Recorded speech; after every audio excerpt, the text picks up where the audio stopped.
My name is Joel Lewis, and I'm officially announcing my candidacy for the 7th Congressional District of Wisconsin. Thank you. Thank you very much. I was born and raised right here in Wisconsin, mostly in Marathon County, and I've watched as our state has progressed. And I believe I would be a great leader to represent our state in Washington. I've watched the decline of good-paying jobs, unfortunately, during that same time. My mother was one of the folks that lost one of those good-paying jobs at Wausau Papers, and then struggled for almost 2 years to find good work.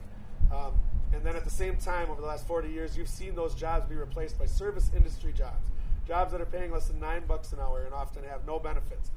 By 2025, they're saying nearly 40% of our workforce is going to be in those jobs. That means nearly 40% of our workers are going to be on food stamps or some sort of medical assistance just to survive.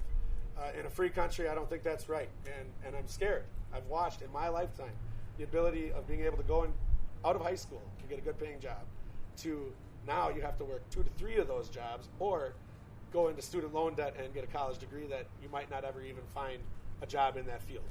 And so that's one of the biggest reasons I want to go to Washington. My wife and many community members across the state and families fought over the last 5 to 6 years to raise the minimum wage, fell on deaf ears every time. Sean Duffy was one of them. When we approached him, he went on the media and he said, these people just need to get college degrees. They need to go find other jobs. He even snickered about the fact that these people were making this such an issue. So this is one of the first things that really pushed me to want to get involved. But that wasn't my first experience with Sean Duffy. My first experience was right after he got elected. At the time, my 84-year-old grandfather, who had just finished recovering from a back surgery, said, Joel, we need to go to D.C. now. And I couldn't believe it. And even though he's a Democrat, he's a very fiscally conservative person. So when he said we're going to D.C., I knew we weren't driving in cabs. I mean, he's walking with the cane to go meet Duffy. And we were told he'd be there. Well, when we get there, we were told he's not here. He's in the district. And then on top of it, they had a gathering of folks to do a tour of the Capitol. So then we had to go on this tour before they would listen to our lobbying, basically. And we weren't just there for ourselves. We were representing the Quakers, or the Friends Committee on National Legislation. So that was a big group of people. And so anyway, afterwards we said, we still want to talk to you about Social Security and Medicare. This cannot be privatized. We cannot sell out our elderly and our disabled to Wall Street, you know. And they said, we don't have time for you. And so that stuck with me. My 84-year-old grandpa who could barely walk there, and they weren't there to talk to us. Even the staff didn't want to talk to us. If I'm elected, I will talk to people even if I disagree with them. Even if they're in a party that I don't agree with, I will talk to them because, you know what, they're my constituents. And we have to at least be able to sit down with our friends, our neighbors, and families and to have a discussion rather than just always attacking each other. Another thing that I feel my opponent has ignored in our state and a lot of folks around the nation is the green technology, the boom that's in front of us. There are lots of good jobs, good paying jobs that do not have to poison our Great Lakes or our rivers that we could be putting all over the North Woods. You know, if you imagine folks in the North Woods having jobs in solar manufacturing or wind turbines or geothermal technologies, these are going to be good paying jobs. They won't have to drive to Medford or Phillips when they live in Price County to get work, or drive all the way to Walmart in Rib Mountain for their groceries and clothing. You know, this is a serious problem, and the opponents, most of the folks in the Republican Party, are standing in the way of these investments because of the donations to their party from the oil company. And not all Democrats are innocent either. And so we've got to stop this. We, as community members, have to say enough is enough. We need good jobs in the northern part of the state. We do not have to destroy the environment to do that. A third major concern of mine is the mental health crisis in America. Over the last 30 to 40 years, we have completely stopped investing in mental health care to the point that we need to, and shuffled that into criminal justice because of something we all know as the war on drugs. This has been the mentality that folks with a mental illness, I remember drug addiction and drug abuse are considered mental illnesses. For the last 30 to 40 years, we're treating them as crimes. Go get the bad guys kind of attitude. Most of these folks already have mental illness before they get into drugs, and then they do the drugs, right? And so it's like they have wounds, if you imagine. They have wounds that need to be healed.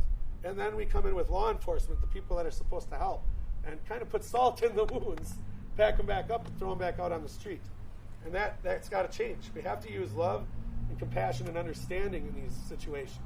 I'm going to use an example from Marathon County.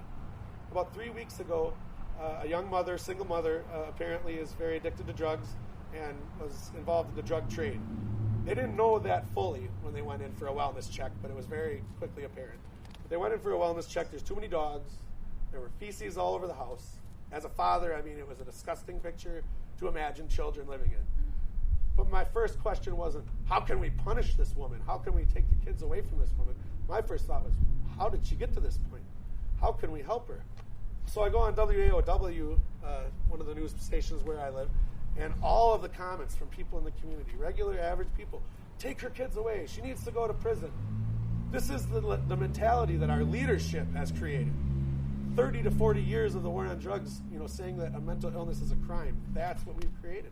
This woman needs our help. She needs the community to come together and fight for her so she can be a good mother for her kids, not to make her a poster child to scare people away. This is a huge concern of mine, and I think it's time to invest in mental health instead of more jails and prisons. Those are expensive. Mental health will pay itself off in the long run. The final major issue that I'm going to Washington to fight for is preserving Social Security and Medicare. It is enough of this talk of privatizing something that has been a promise to Americans for many generations. We've all paid into it, okay? And we all could end up in a car accident and disabled. Most of us are going to end up elderly. And there's a very good chance that most of us aren't going to have good retirement accounts when that happens. So we definitely need things like Social Security and Medicare to make sure that our most vulnerable are taken care of in this country. And so when I go to Washington, you can bet that I'm going to lift the cap on that if I can. I'm going to support legislation to lift the cap on millionaires so that we can make it solvent for the next 75 years. Once we get over the baby boomer hurdle, it won't be so bad. Once we get through that, we can get through it. It can be done. In closing, I'd like to revisit the major issues. Economic inequality. Whether we're talking about low-wage jobs with no benefits, or the cost of college and the rates on student loans, or the lack of access to internet in rural areas. Maybe expanding broadband is real expensive. Let's give kids hotspots, wireless internet hotspots in the rural areas so they can remain competitive with their peers. We also are not giving incentives to the right employers. I don't know what it's like for sure here with the TIF districts. I want to learn more about this across the 7th Congressional District. But in Marathon County, they use TIF districts where they funnel money from other public ventures, basically, and they put it into a fund to prop up small startup businesses. Sometimes they're not small businesses. Where I live, it's almost all low-wage, no-benefit employers that end up getting these perks. The Wausau Center Mall recently just got a $4.1 million unsecured loan at 2% interest.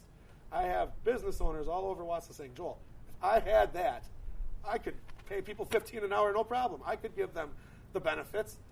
But no, they give it to someone like CBL Associates, who is only going to bring in employers that pay less than a living wage and no benefits. That has to stop. No more incentives to those people. If they're not going to help our community, why is the community helping them? Sean Duffy has ignored this pressing issue, even laughing at community members and brave strikers. If you look back when fast food and retail workers were striking, this man literally laughed on the news about those folks.